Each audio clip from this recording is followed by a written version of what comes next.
Salut à tous mes frères et sœurs.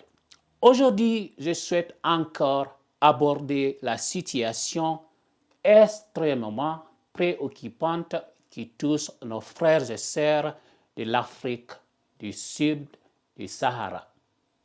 Avant de commencer, nous venons d'apprendre qu'un Tunisien est mort et 10 autres sont portés disparus dans la Méditerranée aujourd'hui dimanche, alors qu'ils essayaient de fuir la misère en Tunisie et la dictature de Saïd.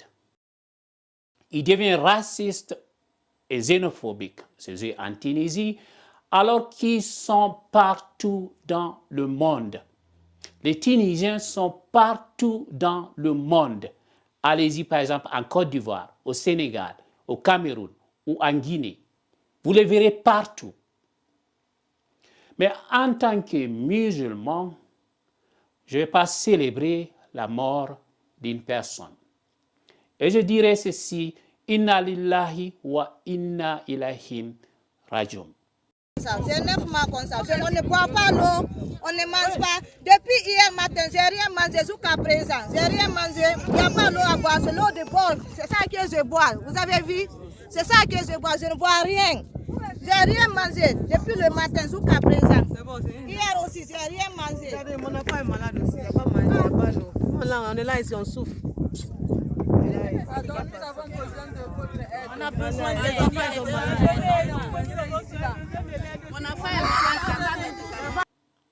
Maintenant, je vais parler de nos frères qui se trouvent à Safax et entre la frontière tunisienne et libyenne.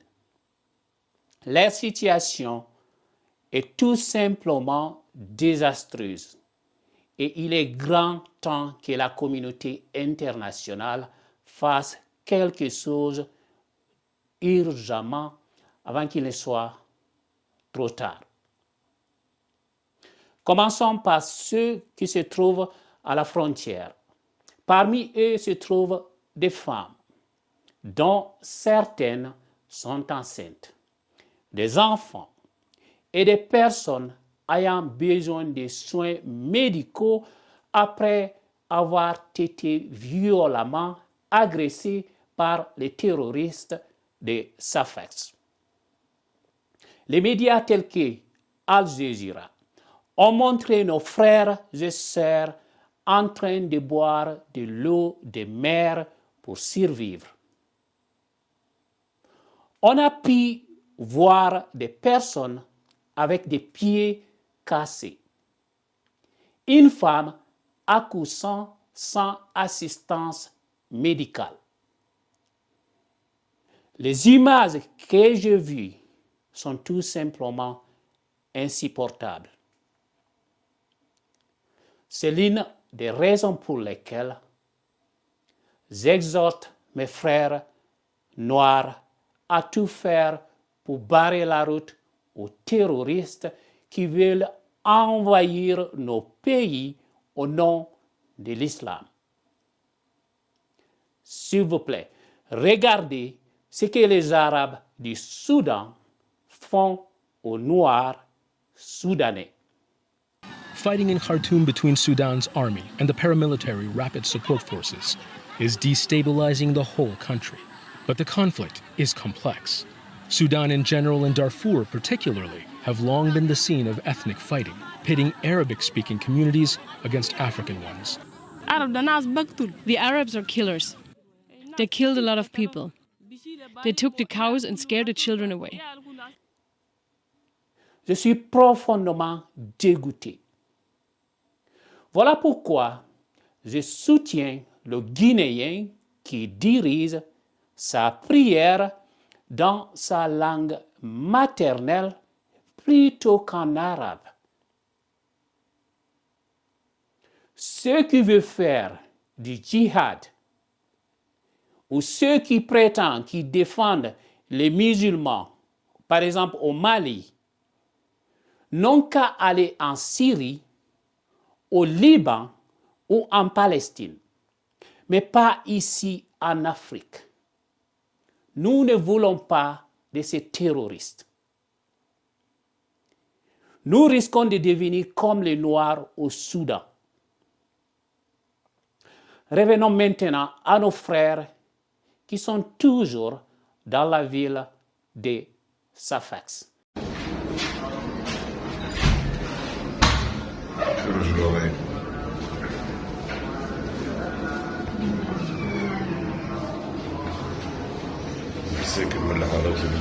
Najim Ben Hassan, un militant de la société civile de cette localité et propriétaire d'une ONG d'aide aux migrants, a confirmé à la radio d'État FM la présence de nombreux migrants du sud du Sahara dans les hôpitaux de Safax, et c'est en raison des graves attaques sauvages dont ils ont été victimes de la part des terroristes à Safax.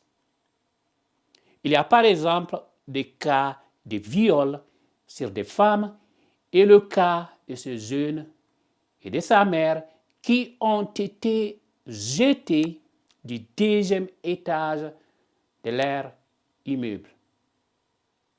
La situation est très grave.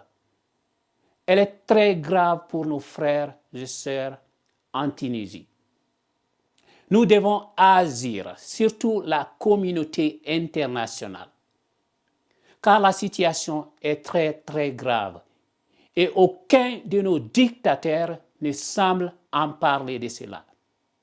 Pourtant, nous avons des Tunisiens et leurs entreprises partout en Afrique de l'Ouest. Nous sommes tous conscients que l'affaire du meurtre d'un Tunisien par des soi-disant migrants est montée de toutes pièces par le dictateur Kais Saied, qui a reçu des millions des Européens pour chasser les migrants africains souhaitant faire comme les Tunisiens, c'est-à-dire traverser la Méditerranée pour aller en Europe. Même si cela était vrai, pourquoi s'en prendre à tous les migrants à cause d'une seule personne?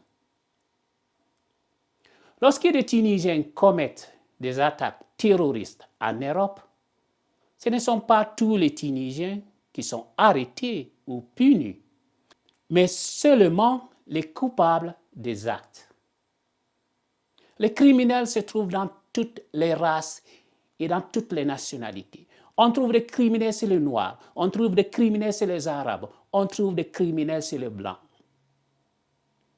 La criminalité n'appartient pas à une race ou à une ethnie.